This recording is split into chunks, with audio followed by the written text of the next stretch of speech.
안녕하세요. 김사면 변호사입니다. 오늘 함께 배우는 법, 함께법 네 번째 시간을 가져보도록 하겠습니다. 지난 시간에 말씀드린 것처럼 고소장과 소장의 차이점, 이 구체적인 내용은 결국 민사사건과 형사사건, 민사소송과 형사소송의 차이점을 한번 구별해보는, 대략적으로 한번 확인해보는 그런 시간이라고 생각하시면 될 텐데, 상담을 하다 보면 민사소장을 받았음에도 불구하고 고소를 당했다, 고소장을 받았다, 이런 말씀은 굉장히 많이 하시거든요. 그래서 오늘 이 시간을 통해서 과연 민사사건이라는 게 어떤 건지, 그리고 형사사건은 민사사건과 어떻게 다른지와 관련된 그 공부를 오늘 해보도록 하겠습니다. 그래서 오늘 이제 공부할 내용을 보면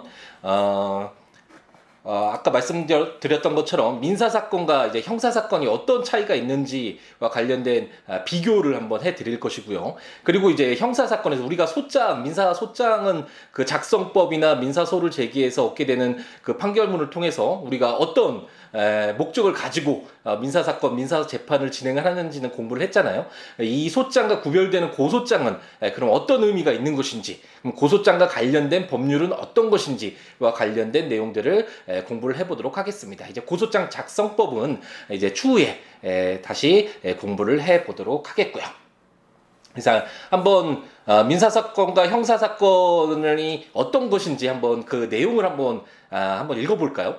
민사사건은 개인들 사이에서 일어나는 사법상의 권리나 법률관계에 관한 다툼을 의미한다라고 기재되어 있고, 민사소송은 법원이 이러한 사법상의 분쟁을 해결하기 위한 것이라고 적혀져 있네요. 굉장히 어렵죠. 이런 법률 용어가 들어가는 내용들을 읽다 보면 과연 이것이 우리나라 말이 맞는지와 관련된 의심이 들 정도로 굉장히 어려운 내용이 많이 담겨져 있는데, 우선 이렇게 정의를 내리는구나 라고 한번 읽어 나간다고 생각하시고, 이제 이후에 제가 간단한 그림을 통해서 좀 쉽게 설명을 해드리도록 하겠습니다. 이에 반해서 형사사건은 국가가 사회 질서를 규정해 놓은 일정한 금지된 행위를 행한 경우 법원이 그 행위자에게 형벌을 가하게 되는 사건을 의미한다.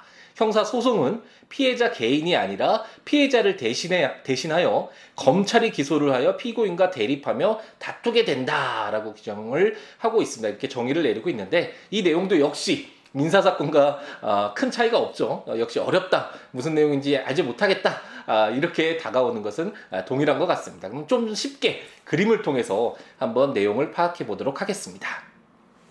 지금 그림을 보시면 민사사건이라는 그림 속에서 가운데 법원이 있고, 이제 갑돌이와 을돌이가 이렇게 나란히 서 있는데요. 갑돌이가 이제 100만 원을 을돌이에게 대여를 해줬죠. 근데 을돌이가 변제하기로 한 1년이 지났음에도 불구하고 아직까지 변제하지 않고 10만 원만, 그 중간 지점에 10만 원만 변제했다, 이런 어떤 사실관계가 있다라고 가정을 해보겠습니다. 이랬을 때 갑돌이가 을돌이한테 돈을 받을 수 있는, 실질적으로 90만 원을 받아야 되겠네요. 이 돈을 받을 수 있는 방법이 우리가 제1강에서 공부를 했었죠.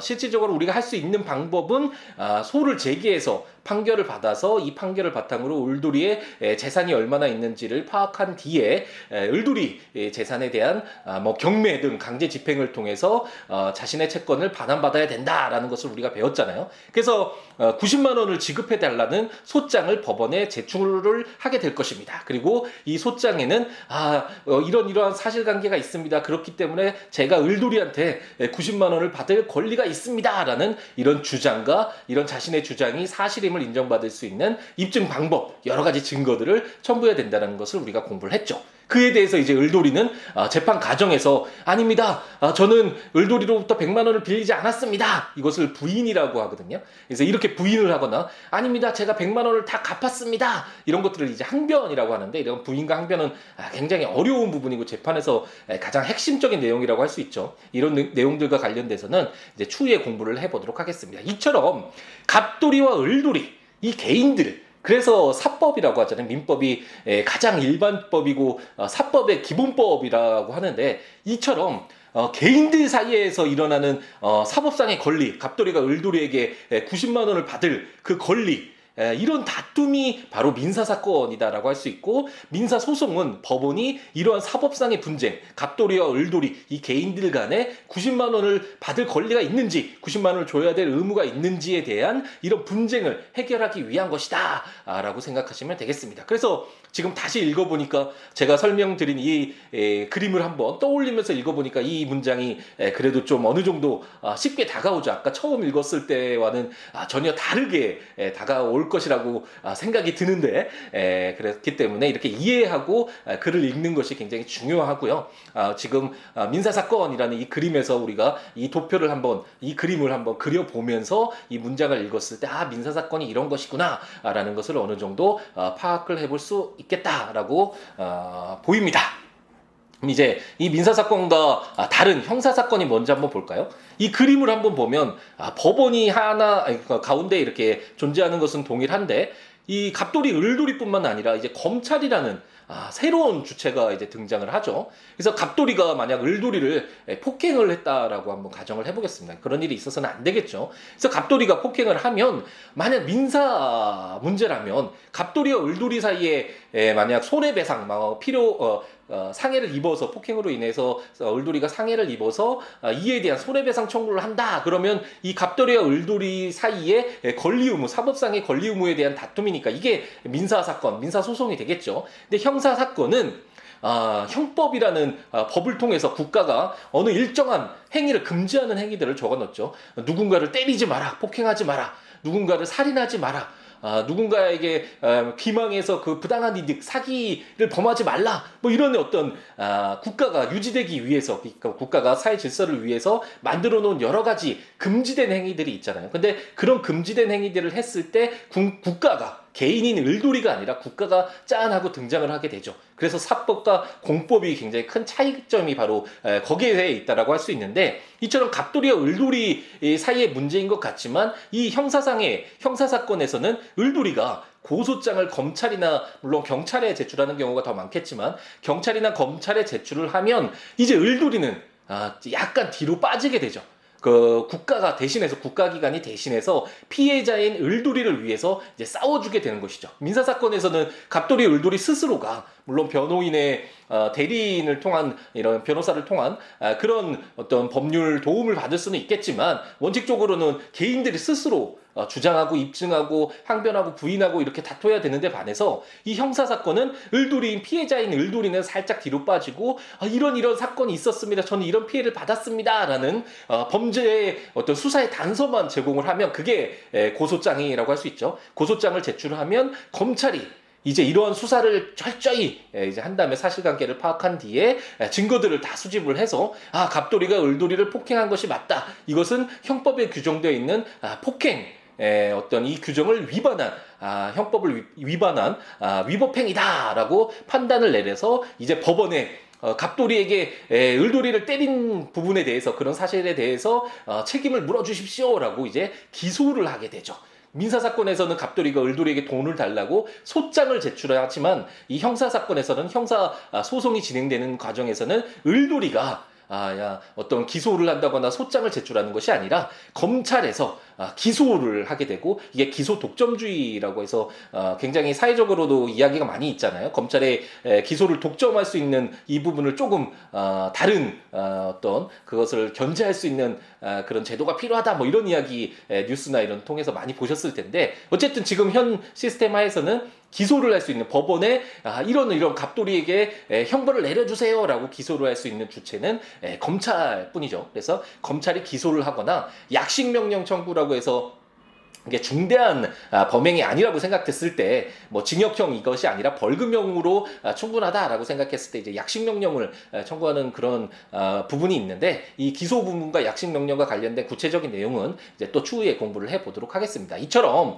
형사 사건은 그렇게 돼서 이제 기소가 돼서 재판이 진행되면 갑돌이는 이제 검찰하고 싸우는 거겠죠. 민사 사건에서 갑돌이, 을돌이가 싸웠다면 형사 사건에선 갑돌이와 검찰이 이제 싸우게 되는데, 검찰은 여러 가지 증거를 통해서 통해서 갑돌이가 이런 죄를 저질렀습니다 라는 것을 밝히게 될 것이고, 갑돌이님 아닙니다, 제가 때리지 않았습니다 이렇게 무죄를 주장하거나, 제가 때린 것은 맞지만 이러이러한 안타까운 점이 있으니까 형에 있어서 좀 고려를 해주십시오 라고 이런 양형과 관련된 이런 다툼을 벌이게 되겠죠. 이처럼 형사사건은 민사사건과 달리 피해자인 을돌이가 주체가 되는 것이 아니고 검찰이 피해자를 대신해서 형사 소송을 진행하게 된다라고 생각할 수 있고, 그래서 다시 한번 형사사건을 한번 읽어보면 국가가 사회 질서를 위해 규정해 놓은 일정한 금지된 행위, 폭행하지 말라 이런 행위죠. 이런 행위를 행한 경우에, 갑돌이가 행한 경우에 법원이 그 행위자에게 형벌을 가하게 되는 그런 사건을 형사사건이고, 형사소송은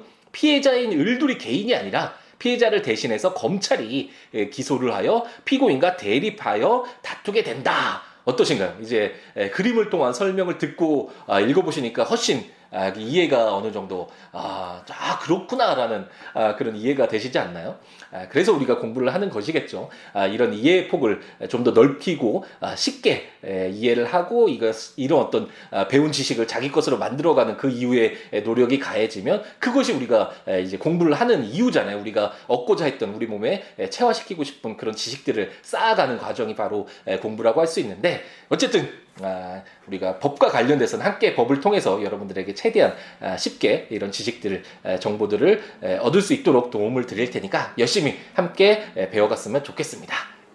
그래서 이제 민사소송과 형사소송, 민사사건과 형사사건, 그리고 고소장이 어떤 의미인지 지금 말씀드렸던 것처럼 을돌이가 이러이러한 범죄 혐의가 있으니까 이런 것을 수사해서 철저하게 수사해서 갑돌이에게 죄를 물어주세요 라는 어떤 수사의 단서를 제공하는 것이겠죠. 수사의 단서가 될 수 있는 것은 여러 가지가 있는데, 경찰이나 검찰에서 스스로 뭐 현행범, 범죄가 일어나는 현장을 목격했다든지 아니면 누가 신고를 했다든지 뭐 여러 가지 수사의 단서가 될 것은 많잖아요. 그 중에 가장 많은 것은 아무래도 이 고소 피해를 당한 피해자들의 고소를 통한 이렇게 수사의 단서가 제공이 되면 이제 수사기관에서 이를 바탕으로 해서 철저하게 수사를 통해서 그 어떤 죄를 저지른 위법행위를 한 자에게 형벌을 가해 달라고 기소를 하게 되는 그런 시스템이 형사 시스템이다라고 생각하시면 되겠고, 이제 고소장은 그러면 어떻게 제출을 해야 되냐, 누가 제출을 해야 되냐와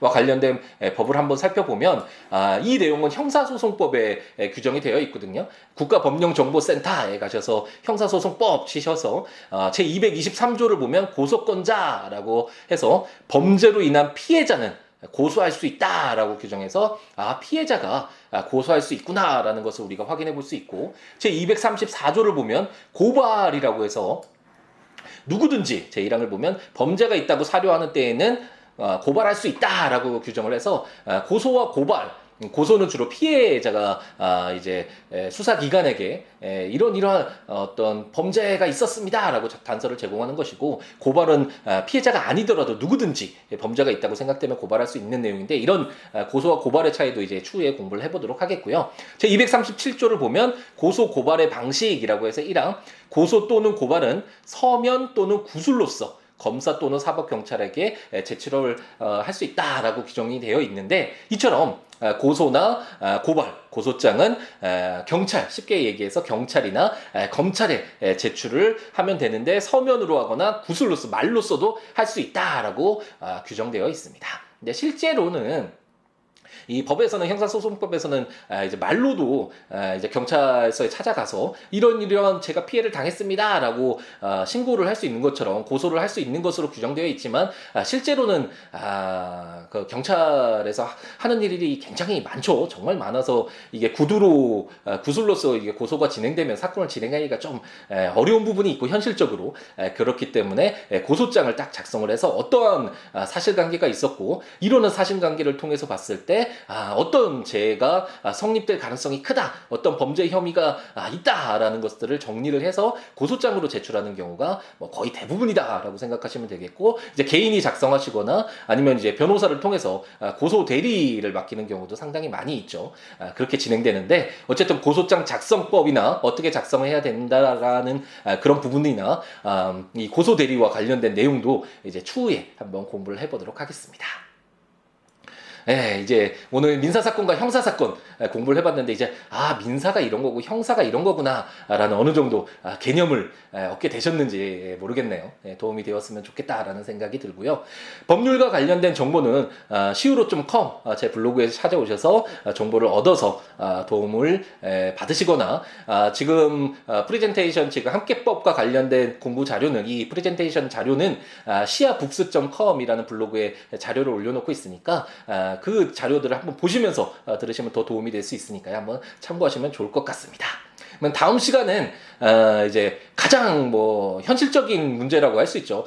저도 변호사 업무를 하면서 가장 어려운 부분인데 돈 이야기죠. 그래서 변호사 보수, 변호사 비용과 관련돼서 변호사 선임료라고 하죠. 그 변호사 보수는 어떤 내용들로 채워져 있고 그럼 변호사 보수와 관련된 어떤 규정이 있는지와 관련된 내용, 그리고 변호사 보수를 산정할 때 어떻게 산정을 하게 되는지, 물론 이것은 저의 개인적인 좀 내용이긴 한데 일반적인 변호사 보수와 관련돼서는 정확하게 딱 규정되어 있는 금액이 정해져 있는 것은 아니어서 약간 저의 어떤 기준에 따라서 변호사 비용과 관련된 내용을 여러분들에게 소개를 해드리려고 합니다. 그럼 다음 시간에 변호사 비용과 관련된 내용을 가지고 찾아뵙도록 하겠습니다. 감사합니다.